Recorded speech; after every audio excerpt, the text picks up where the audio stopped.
What's up, everybody? This your boy Chris Reed Bees back with another video. And in this video, I'm actually going to be speaking with my good brother Corey Knox. Man, Yeah. How you been? Good, man. Thanks for having me here. Yeah, of course. Yeah. Of course, man. I mean, you know, we've been working on the music. Yeah, You know, we've been definitely. doing this music thing, but I Yeah. wanted to take a moment to just kind of catch up with you Yeah, and just talk with you yeah, and just, you know, get to know you a little bit, you know? yeah, for sure. So, where are you originally from? Born in Los Angeles, California. Raised in Watts. So yeah, in the 80s and 90s. Really? Yeah, yeah. Oh, wow. Yeah, so you know, it was a time back then. Yeah. Everybody can, we can imagine, the things that were going on back then. But Yeah, absolutely, yeah. man. So what was it like growing up in Watts? I mean, was it tough on you? It was tough. It was tough on me, tough on a lot of people. Yeah. So, thank God, God blessed me to make it out and build better for myself and be good. Yeah. Praise God for that. So I'm thankful for that. So you growing up in Watts, and Watts has its own issues and territories and things that's happening Yeah. in that city. Yeah. So then I imagine it's like, all right, I gotta find an escape. I gotta choose a path, because it's kind of very easy to get caught up in one life. Yeah. Or get caught up in another life. So you said, Yeah. thank God. So obviously you found God. So what Yeah. was that like? Finding God, it was. I was raised in the church Okay. as a young kid. Yeah, me too. Being in there every day, every Sunday, and the teachers, the brethren that taught me. They taught me. Encouraged me. Yeah. And they were good teachers, and they're what they taught kind of still sticks with me to today. So appreciative for that. You remember what it was like when you got baptized? Yes, I got baptized Mother's Day of '94. So, Oh wow, yeah, that's so, very specific. Yeah. So Yeah. you remember the day, Mother's Yeah, Day, and yeah. all right, so that's good. So what actually happened that day? Like, was it the sermon? Was it the just time? What was it that made you? Well, I got baptized at a young age. It was just like the timing of it. Like a lot of the youth were doing it at that time. So I later got rebaptized about 2016. I got rebaptized, and because I felt like I did it for the wrong reason at that time. So so being fully committed, I got rebaptized and everything. Okay. Yeah, I got you. So it kind of was like, everybody getting baptized. Yeah, I'm finna it's get kind of like baptized it's my too. turn, Got you. and it was just the wrong kind of reason. So Yeah. An interesting story about me. Like when I was getting baptized, well, I went down with my friends, and it was like Christmas Day. It was like Christmas Day on a Sunday. Okay. And we was like, it was me, my cousin, and another buddy of ours. And we was like, yo, like we need to get baptized. Yeah. Like let's all do it together. Let's Yeah. go today. It's Christmas Day. It's the perfect day. Yeah. We walk down to the front. Uh-huh. My grandfather's right there. Yeah. And he's like, what y'all doing? Yeah. And I'm like, we finna get baptized. Yeah. He was like, no, you're not. No, you're not. Because he could see it. You know, he could see this is not you making a decision to follow Christ. Yeah. This is not you making a decision to be a disciple. This is y'all doing something together, just because it's like what you see people doing. So it's kind of the same story. Same thing like me. But he was like, but I'll teach you. I'll talk with you. We go over the scripture. We go over the Bible. We can really talk and train. And that's one thing I can say that our church really does is like we are deep in that word, and we actually will teach people the right thing. Yes. We won't just do something just because it's just something to do or what everybody else is doing. Yeah. We need to be really like fully committed, like no understanding what we're doing when we're getting ready to get serve the Lord and obey the Lord. So yeah, absolutely. I mean, to each his own, you know what I'm saying? Salvation is one thing, but it's also like, God is calling us to serve. Yes. And service. So it's like Yeah. we got to know what we signing up for. Yes. Yes.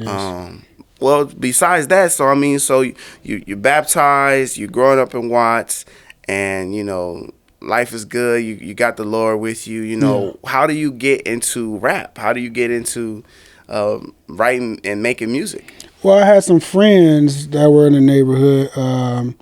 They had one of my friends. He had music equipment at the time, and I was real interested when I found out you know, kind of like people, everyday people were making music. So I was like, oh, God, I want to try that. You know, I was inspired by the Tupacs of that time, and you know, and you know that people were producing him, and so my buddy, he had the ASR-10, the Ensoniq ASR-10. That's an old school keyboard. So I would just go with him and just watch him play on it. Yeah. So and I was like, wow, I was just mesmerized by it, you know, and you know, so that's why I kind of got into it. I took some classes at community college, and you know, so man, we kind of really took the same path in terms of like music and everything like that. Like I feel like my story is the same story as yours. Oh, okay. Like just growing up with somebody older than me who had like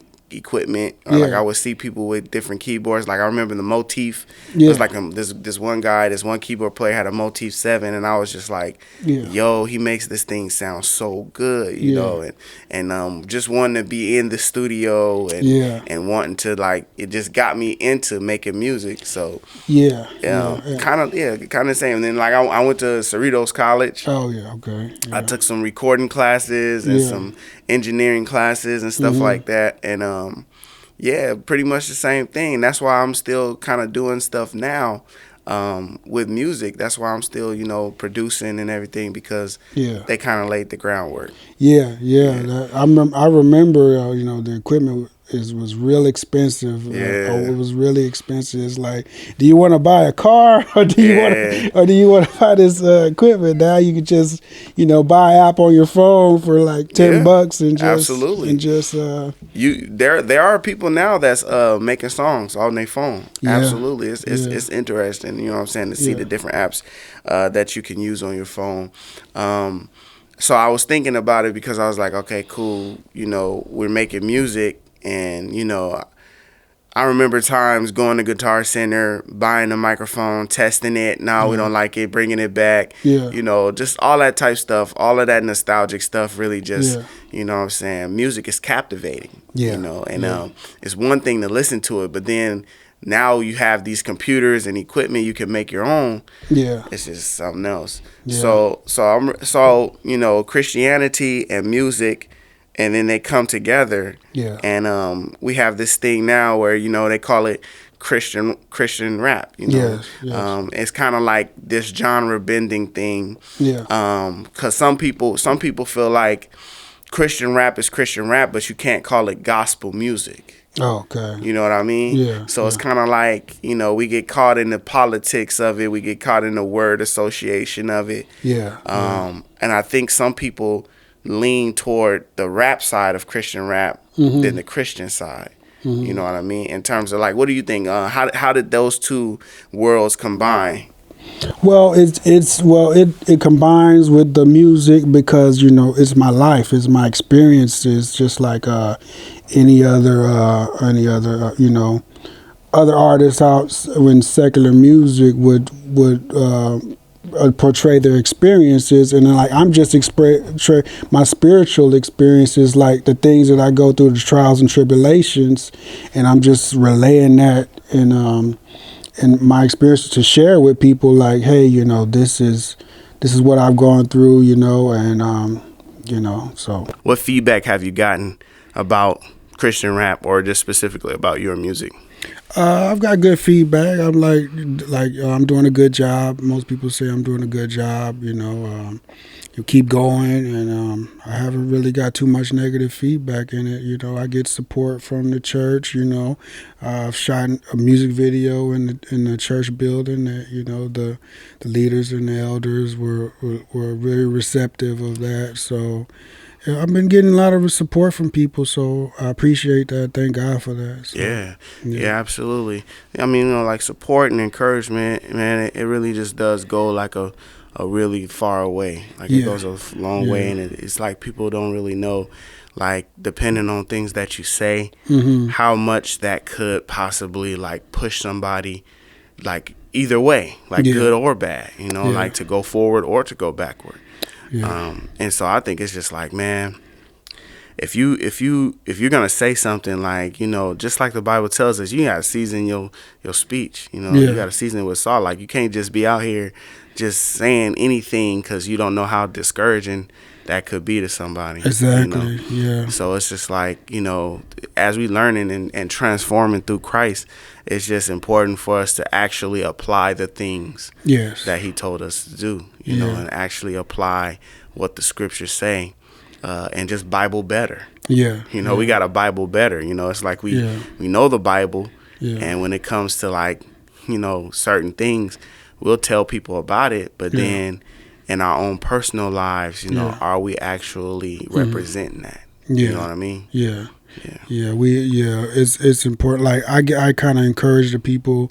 I always try to encourage people that I'm around, you know, on a daily basis to with things that I get from the Word, you know, and that's I've got people come back to me and like, I like what you said. Thank you for that. You know, that was helping me at that time. You know, so it was a blessing to somebody. So man. In terms of when you like making a song, like what's your process when you're making a song? Do you need the beat first? Are you writing first? Do you like pray? Do you go read the Bible? Like what's your process? How do you get inspired? Well, you know, a lot of different ways I get inspired. Sometimes I'll just come up with a chorus in my head while I'm driving. Like I'll be thinking about a certain situation and be like, "Wow, that's a bar right there. That's a chorus right there." And I'll jot it down in my phone and save it for later. Sometimes you know, doing hiking, and I like to go and hike, and I like to go up to the top and excuse me, I like to go hike and pray at the top of the mountain. So sometimes while I'm doing the hike, I'm out in nature. And then I just and I get encouraged. Like I you know, I'm thinking, you know, and I'm just thinking and walking and just and I just get the inspiration to write. A few bars will come to my head about a certain situation. I'm like, oh, that's tight right there. That's dope right there. I gotta jot that down. You know, so do you keep a pen and pad or no? You know, I just use my phone. I do have a pen and pad. I prefer a pen and pad, but you know, if I'm out, I'm just jotting it in my phone real quick and then just rolling with that. You know, so. Yeah, that's dope, man. That's dope. I mean, especially because, like you say, you have your own process to it. You know, you have your own process to how you come through with your music. And I could definitely tell that there's like, you're going through a experience like with you and God's creation, because it's like you're out in nature, like to hike. You know what I'm saying? Like, I don't know how many Christian rappers that's like, oh yeah, we go on hikes all the time, you know.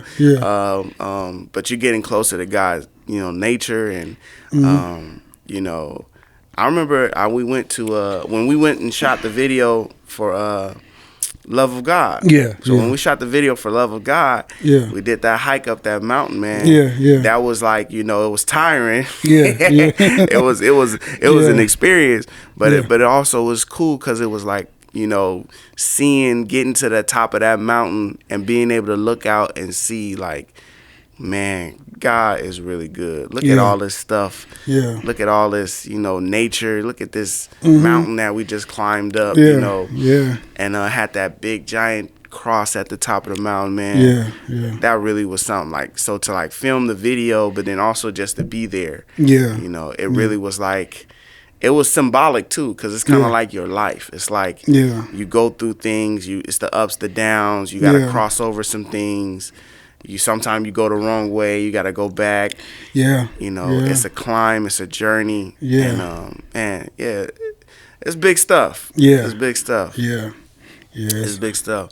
Well, all right, man. You know what I'm saying? I just wanted to ask you a few questions and stuff, and just talk with you, man. Appreciate it. How do you feel about music going forward? I feel good. I feel good. I feel that God is blessing me and you. We gotta just keep at it, and I definitely feel like what we're doing is to spread God's word. Yes, definitely. And whenever you're doing something for God, you're doing the right thing. Yeah. Then He's gonna bless it. Yeah. He's gonna show favor on it. Yeah. Because it's getting His word out there. It's getting His message out there. Yeah. So we just gotta, we definitely gotta stay prayed up. Yes. And we gotta stay, with our mind on the focus, which is Jesus. Yeah. And if we do that, what I'm saying, He's gonna bless us, man. Definitely. In the meantime, it's fun, bro. It's just fun working with you, man. Yeah. And Definitely. Yeah, bro. Yeah. I look forward to making more music with you. So where can the people find your music? You can find me on Instagram, Knocking Sounds, Twitter, Knocking Sounds.